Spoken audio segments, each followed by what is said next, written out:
არის და თემა, რომელიც ეხება ორმაგ სტანდარტებს უნივერსიტეტში, რაზეა საუბარი და შემდეგ დამატებით კითხვებსაც კი.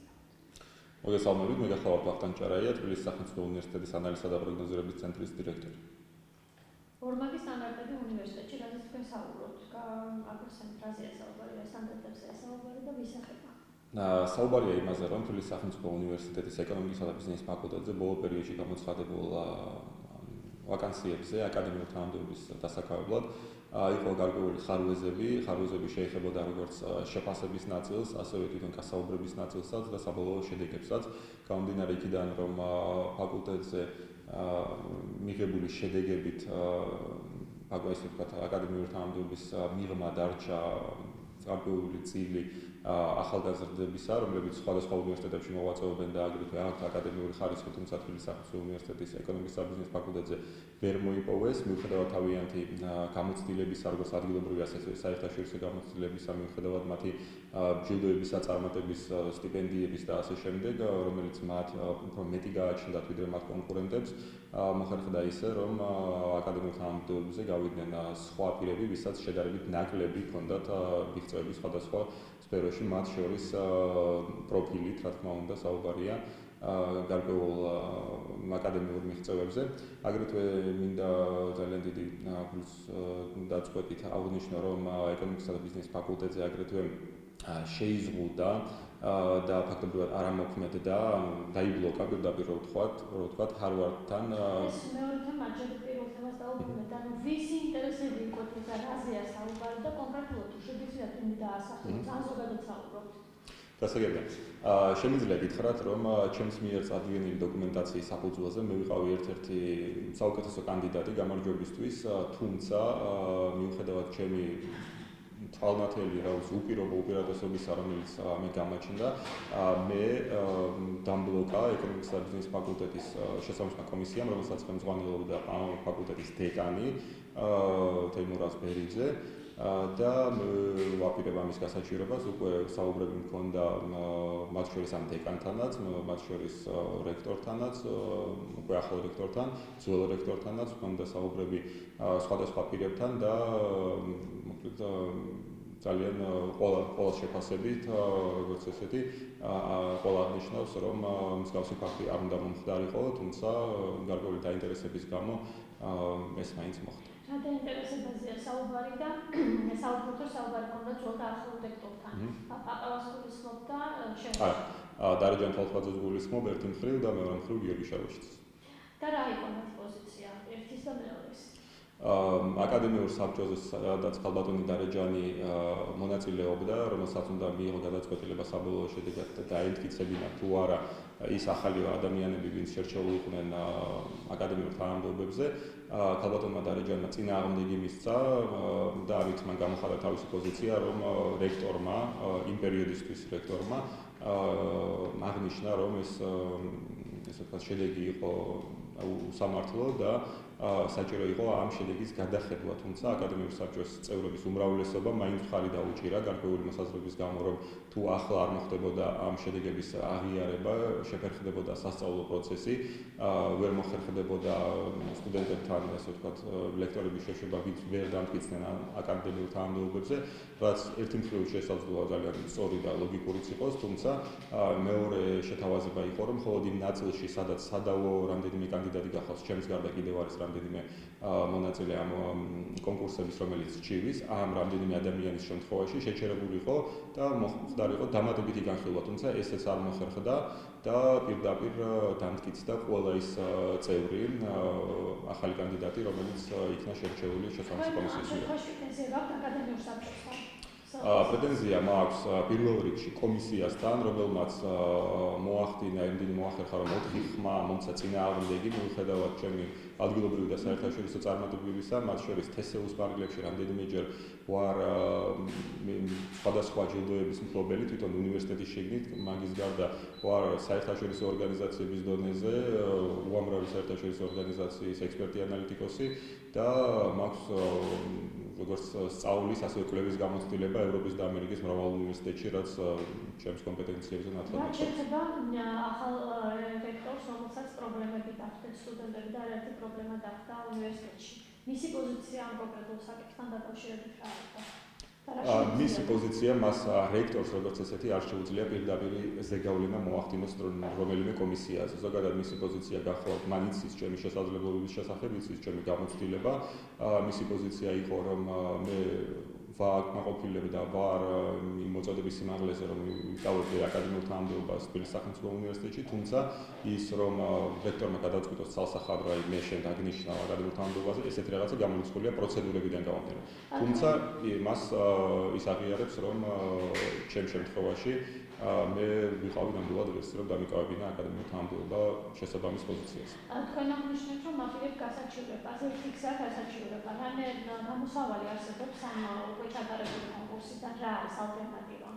სამწუხაროდ ერთადერთი გზა არის დარჩენილი სასამართლო, რომელიც ჩემთვის ძალიან მძიმე გადაწყვეტილებაა, რომ იმ პროფესორების წინააღმდეგ, რომელთან ერთადაც მე მაქვს ძალიან დიდი სამუშაო გამოცდილება, რომ მათ წინააღმდეგ მომიწევს საჩივრის შეტანა, თუმცა მიუხედავად ამისა, თავის დროზე, როდესაც მათ გადაწყვიტეს ჩემს წინააღმდეგ წასვლა, ესეც უნდა გაითვალისწინებინათ, რომ მე შემეძლო ეს გადაწყვეტილებაც მიმეღო. ანუ თქვენ აპირებთ სამართლიანობას მიაღწიოთ სასამართლოს წინ. და კიდევ მეორე თემა დაბლოკილი ჰარვარდის ბიზნეს სკოლის პროექტი. მაზეა საუბარი და ვის მიერ იქნა დაბლოკილი?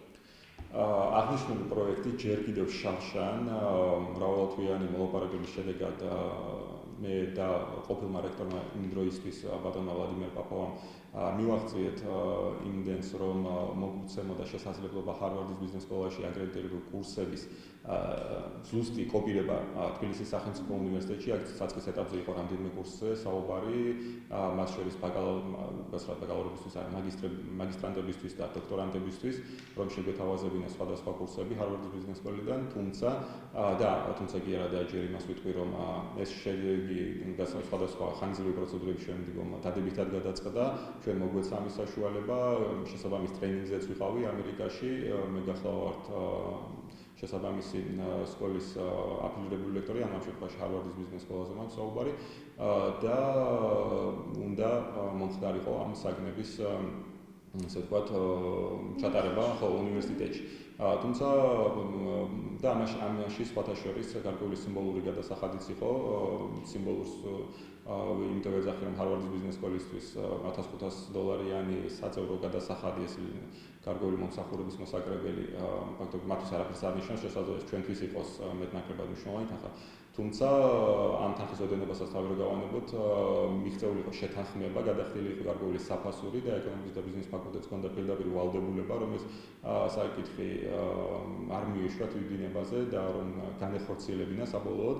თუმცა წინა სემესტრში, როდესაც ეს პროცესი უნდა დაწყებულიყო, ფაკულტეტმა მიიღო ესეთი გადაწყვეტილება, რომ კურსი, რომელიც ჰარვარდში იკითხება, რომელიც წამყვანი ბიზნეს სკოლების კურსები გახლავთ, ან კოპირებული აქვს სხვა წამყვანი უნივერსიტეტებსაც, მათ შორის სტოკჰოლმის ეკონომიკის სკოლას, ლონდონის ეკონომიკის სკოლას და სხვებს, TSU-ში ეკონომიკის და ბიზნეს ფაკულტეტზე ჩათვალეს, რომ ეს კურსი გახლავთ საკმაოდ სუსტი და ჩვენ ჩაიშალა პროექტი. ჩაიშალა. ვინ ჩათვალა, ვინ მიიღო გადაწყვეტილება?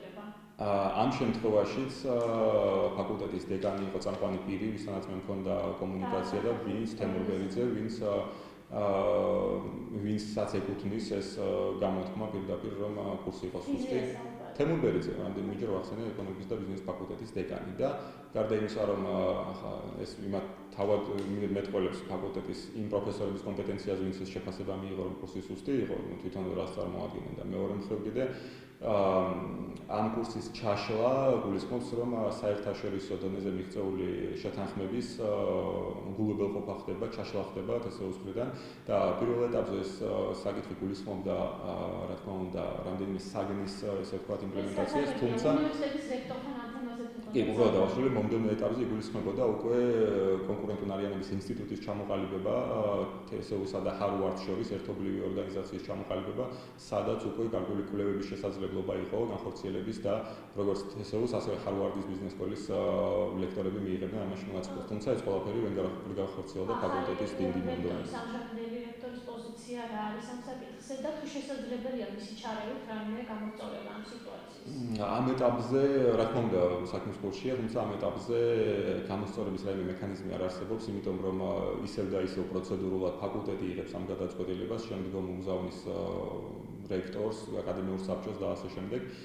და ეს პროცედურები ყველაფერი ისე მოხერხდა, რომ ყველანაირი პროცედურა დაირღვა და ისიც კი რომ პასუხი არსებობს ელემენტარული ასეთი საჭიროება, რომ თუ დაუშვათ უარს აცხადებ რომელიმე პროექტზე, ეს წინასწარ უნდა იყოს გაცხადებული და არა იმის შემდგომ, რაც სასწავლო პროცესი დაიწყება.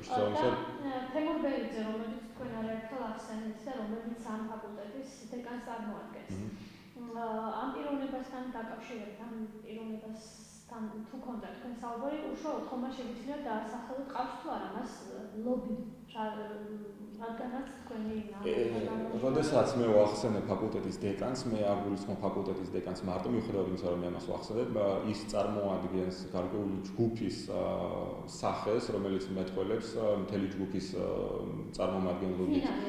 ანუ ინდივიდუალურ დონეზე ახლა სახელების ჩამოთვლას ვერ დავიწყებ, თუმცა ეს არიან ძირითადში უნივერსიტეტის ეკონომიკის და ბიზნეს ფაკულტეტის სრული პროფესორების გარკვეული ნაწილი, რომლებიც მეტნაკლებად ფლობენ, მეტნაკლებად არა, პირდაპირ ფლობენ გადაწყვეტილების მექანიზმებს ფაკულტეტზე და მართლობა გოლში თუ აქვს ნაკლები ხელმძღვანელობას გულისხმობ უნივერსიტეტის. როგორ აიცით, ფაკულტეტის წარმომადგენლები შემდგომ ინიშნებიან აკადემიურ საბჭოში. შესაბამისად, აკადემიურ საბჭოშიც არიან და ფაკულტეტის საბჭოზეც არიან და ყველანაირად ესე ვთქვათ სტრუქტურა და მექანიზმი ისე აწყობილი, რომ ერთ პოზიციაზე რომ დაუპირისპირდე ფაკულტეტის შიგნით, ესე ვთქვათ, შემდგომ საფეხურებზეც ისევ მათთან გაქვს ურთიერთობა. ანუ თქვენ აპირებთ სასამართლო გზის სამართლიანობის დიახ, ვაპირებ და აქ უშუალოდ ჩემი გარკვეული დაჩაგვრის, ესე ვთქვათ, მიზეზი კი არ გახლავთ ძირითადი, არამედ ის მინდა აღნიშნო, რომ ამით არა მხოლოდ მე მერთმევა გარკვეული შესაძლებლობა, რომ ჩემი თავი განვავითარო და პროგრესი განვიცადო, არამედ ფაკულტეტს და მთლიანად სტუდენტობას ეზღუდება შესაძლებლობა, რომ ისეთი დონის პროექტი მიიღონ, როგორც არის ჰარვარდის ბიზნეს სკოლის პროექტი და ეს ფაკულტეტის არ განვითარების და რეგრესის სურვილს პირდაპირ მეტყველებს ჩემი გადმოსახედით.